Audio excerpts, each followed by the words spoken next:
Here is a brief introduction to double tonguing on the clarinet. Double tonguing on the clarinet involves using two different syllables in order to tongue faster than you can with just the tip of your tongue. I always use the syllables T and key. T corresponds to the tip of your tongue hitting the tip of the reed. Key corresponds to the back of your tongue hitting the roof of your mouth. First thing that you need to do to double tongue on clarinet is just get used to saying these syllables out loud without your instrument. So you'll just repeat them a couple times. Tiki T, tiki tiki T. Once you feel comfortable repeating those syllables, then you can start adding them to your playing. The most important part about double tonguing is making sure that your air remains strong and steady throughout your articulations. So I always suggest just to start on one easy note to make sure that your air isn't compromised by this addition of the key articulation. I'm gonna start on an open G, and I'm gonna establish the note first with my great core support and my air, and then I'll slowly start adding in the articulations.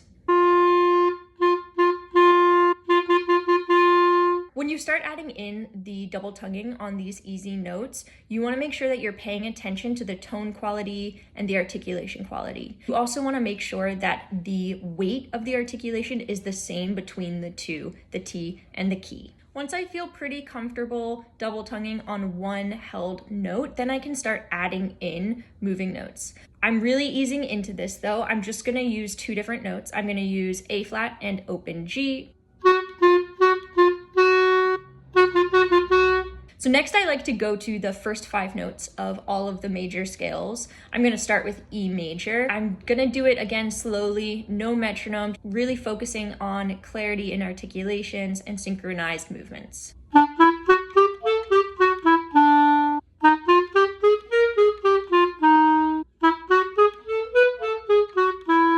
Once you feel comfortable going through the first 5 notes of the major scales, then you'll pretty much be ready to start expanding the range of your articulations and adding in the metronome to really focus on speed. I cannot emphasize enough though, really kind of take your time and enjoy this beginning exploratory phase of double tonguing. Emphasis should be on the quality of your articulations. If double tonguing doesn't match the tone and articulation quality of single tonguing, then you are better off just bringing the tempo down a few clicks and single tonguing, or even adding in a couple slurs to make sure that you can stay at a fast tempo.